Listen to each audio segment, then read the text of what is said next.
Hello Capoeistas. Today we're going to talk about foot placement. So foot placement in regards to how we are going to kick. It's important to understand how we place our foot because that is going to dictate how our leg or our hip is going to be placed and our hip bone and spine are going to follow.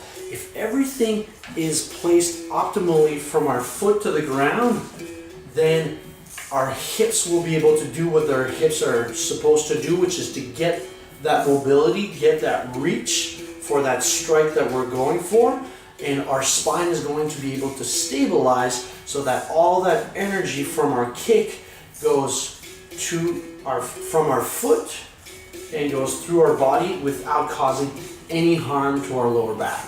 When we look at foot placement on the ground, we always want our toes to point in the direction of our target. So it's important to understand that if I'm lifting my leg and I want to strike something that's right in front of me, if my foot is towards the target, it's almost impossible for me to internally rotate here and generate any power. My hip, if it's internally rotated like this, is not going to be producing a lot of power. And that's exactly what happens here with my hip.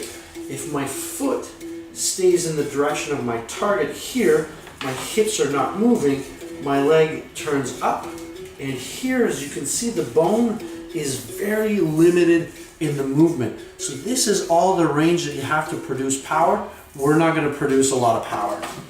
Therefore, we want to place the foot in the direction of where we're going to be hitting.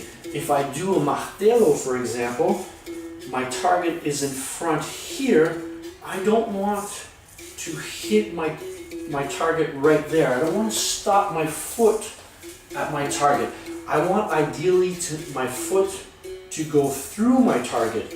Therefore, placing my foot perpendicular here might not be enough. It's great for show to stop my kick, but if I were to hit someone or a pad or something like that, I would be very limited in the amount of power that I can do. Therefore, I want to place my foot a little bit more at an angle here.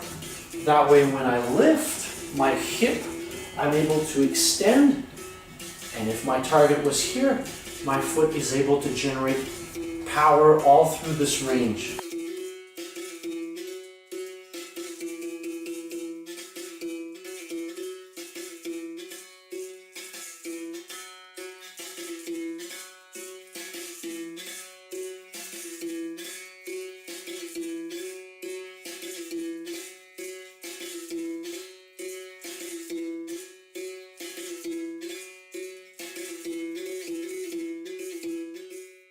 So if we look at this here on the ground, I place my foot as mentioned, my hip places itself into external rotation here, stabilizes with the foot on the ground.